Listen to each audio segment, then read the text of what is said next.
Thomas Christensen lascia l'Udinese, questo è il secondo big che saluta i bianconeri dopo Arturo Attà che è andato alla Fiorentina, e è una cessione giusta, l'abbiamo già definito, ne abbiamo già parlato con Davide Marchiori in questo video che trovate qua.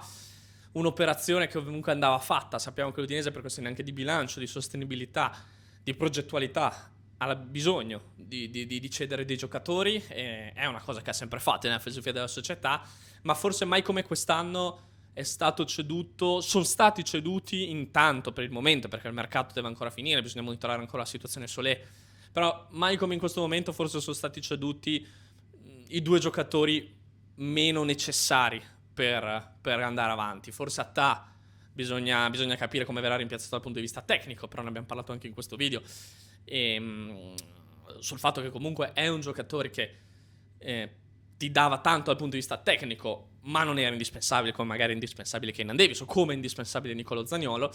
E Christensen, paradossalmente, di quelli che erano rimasti, era quello più meno doloroso, ecco, da salutare. Quindi chi ci guadagna davvero? Questo è un po' il discorso del video di oggi tra Atalanta, Udinese e il giocatore stesso. Ecco, andiamo ad analizzarlo per parti, scompartiamo un po' il puzzle, proviamo ad andare a capire un po' chi ha fatto davvero l'affare. Parliamo prima di cifre dell'affare. È un'operazione da 22 milioni di euro più 3 di bonus, più il 10% sulla futura rivendita, un anno di prestito, questo è l'obbligo di riscatto, è un anno di prestito per Christensen che in caso poi venisse riscattato dall'Atalanta, ovviamente a semplici condizioni per esercitare il riscatto, avrebbe un contratto quadriennale con i nerazzurri, quindi parliamo fino al 2031. È un'operazione che ovviamente per l'Atalanta era necessaria, sarebbe chiesto un difensore.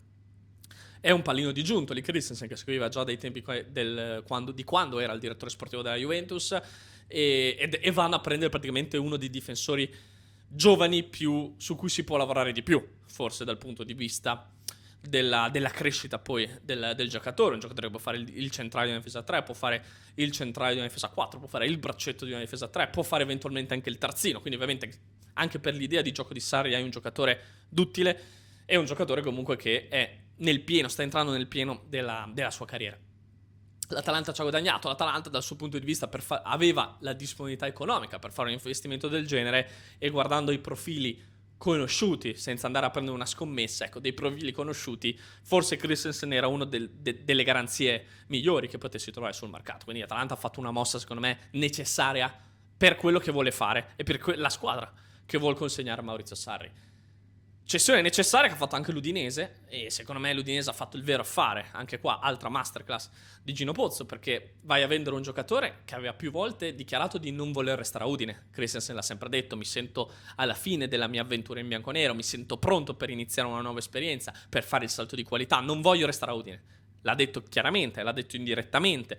Durante l'ultima stagione si è capito che Christensen non voleva più restare qua, in Friuli con la maglia bianconera agli ordini di Costa Ruice. Quindi tenerlo in rosa un altro anno sarebbe stato complicato, perché tenevi un giocatore scontento. Lo abbiamo visto nelle amichevoli precampionato, forse è stato uno dei peggiori, e anche Runic si è tolto qualche sassolino dalla scarpa dopo l'amichevole col Trabzonspor, quando ha dichiarato forse qualcuno non aveva la testa totalmente agli allenamenti, ma forse era un po' distratto dal mercato, e si riferiva proprio a Christensen. E quindi è stata una cessione necessaria per un giocatore che comunque voleva andarsene.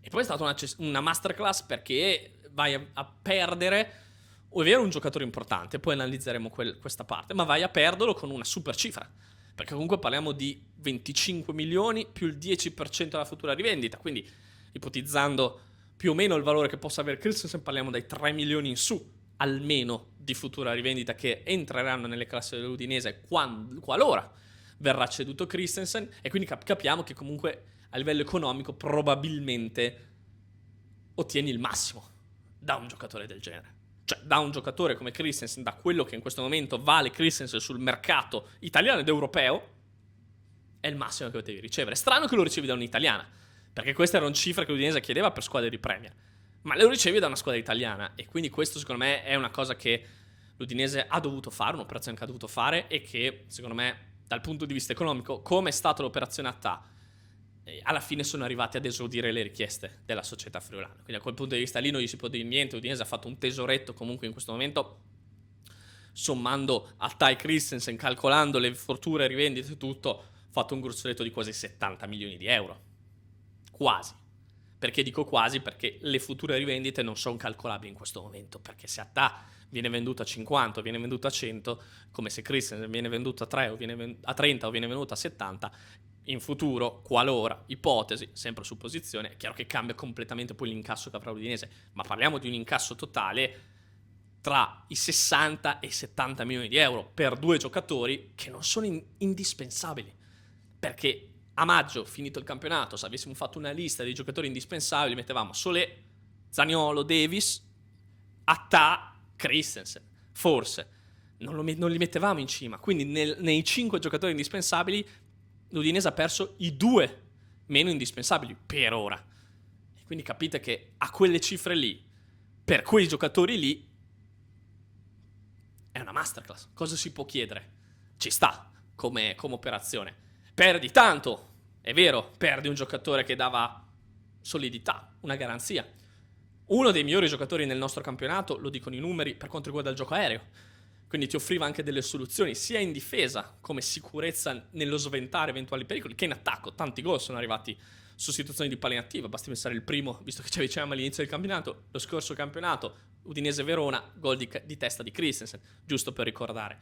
Quindi è chiaro che parliamo di un giocatore che ti dava tanto dal punto di vista soprattutto anche difensivo e offensivo in una situazione particolare che non le palle inattive. Però è un difensore che va anche ammesso, ha avuto un periodo altalenante a Udine, tante amnesie, tanti alti ma anche tanti bassi, quindi non parliamo di un Solé che appena è arrivato a Udine ha ribaltato la squadra e se l'è caricata sulle spalle e ogni volta che è in campo fa la differenza e si sente quando non c'è. L'Udinese è stata 3 mesi senza Christensen la scorsa stagione, eppure è stato un giocatore che con Kabasele spostato al centro l'Udinese è andata bene lo stesso, quindi non era imprescindibile, come non è imprescindibile Atta, paradossalmente, è strano da dire, in una Fiorentina Atta può esprimere il suo talento, in un Udinese paradossalmente preferisco avere un Zaniolo e un Davis piuttosto che un Atta. E sembra strano quello che sto dicendo, però entrando nell'ottica di una squadra come l'Udinese e di un allenatore come Runjic, ti sei paradossalmente in questo momento liberato, o hai ceduto, anzi più che liberato, perché hai ceduto a suon di milioni, i 2 giocatori meno imprescindibili dei big. Perché poi dopo c'è un discorso della rosa da sfoltire, con tanti giocatori in esubero, Lovric, eccetera, Goglicize e via dicendo, Rui Modesto, eccetera, eccetera, che poi quello ne parleremo. Però è chiaro che in questo momento anche la Udinese ci ha guadagnato l'Udinese, sia a livello economico che a livello di liberarsi 2 giocatori che non volevano stare più a Udine, perché nessuno dei 2 voleva più restare a Udine, l'hanno detto direttamente e indirettamente. Runjic sappiamo come è fatto, è un po' un sergente, ha bisogno di gente motivata, concentrata, un Keynan Davis che vuole restare a Udine, cioè ha bisogno di gente così, non ha bisogno di gente che continua a pensare al mercato, che è distratta. Citazioni delle parole proprio dello stesso tecnico tedesco post amichevole col Trabzonspor. Quindi è chiaro che da questo punto di vista l'Udinese ci ha guadagnato come ci ha guadagnato l'Atalanta, da 2 diversi punti di vista, ma ci ha guadagnato entrambe. E ci ha guadagnato lo stesso giocatore. Ci ha guadagnato il giocatore perché vengono esaudite le sue richieste di cambiare area, di fare uno step in avanti, perché va a giocare in una squadra che giocherà comunque la Conference League, sperando battano l'Hapoel Tel Aviv ovviamente nello spareggio, ma non dovrebbero esserci problemi. Fa un salto in avanti, non va a giocare in una big dove probabilmente avrebbe fatto panchina, perché se fosse andato a giocare all'Inter, al Milan, forse al Milan no, ma alla Juventus o all'Inter avrebbe fatto panchina. Invece va a giocare in una squadra dove potrebbe avere titolarità certa per tutto l'anno, gioca le competizioni europee e fa quel saltino di qualità che tanto ha chiesto. È un grande salto di qualità? No, perché da Udinese Atalanta è un saltino in avanti. Però in questo momento Christensen forse si meritava il saltino. Non aveva forse dimostrato ancora quello che serviva per dimostrare il salto di qualità. E quindi torniamo al discorso che l'Udinese ci ha guadagnato, perché 22 milioni più 3 di bonus, più il 10% della futura rivendita per uno che ha dimostrato di meritarsi al massimo una squadra come l'Atalanta, capite che sono tanti ed era una cessione che l'Udinese doveva fare. Quindi ci ha guadagnato l'Atalanta? Sì. Per il suo discorso. Ci ha guadagnato l'Udinese? Assolutamente sì. Perché l'Udinese, ricordiamolo, ha già anche la soluzione in casa, si chiama Nicolo Bertola. Vlacic e Palma sono 2 giovani che Runjic vuol cominciare a inserire in pianta stabile in prima squadra, dandogli anche maggiori responsabilità.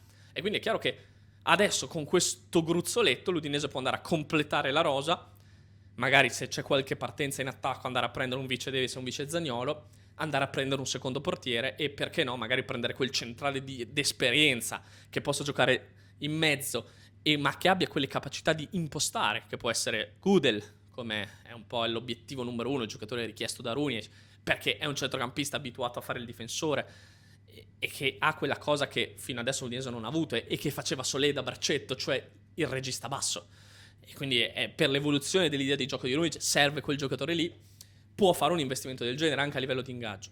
Quindi diciamo che è una cessione, come dico io, giusta e poco dolorosa, perché ci ha guadagnato l'Atalanta, ci ha guadagnato l'Udinese, ci ha guadagnato il giocatore, sono tutte e tre le parti contente e paradossalmente a livello dell'impianto tecnico-tattico della squadra, che si prepara ai primi impegni ufficiali con il Padova in Coppa Italia e il Como in Serie A al debutto, forse la cessione di Christensen non va tanto a ribaltare gli equilibri e quindi io penso che sia una cessione che comunque porterà dei benefici e soprattutto ne ha già portati, ne porterà a livello economico.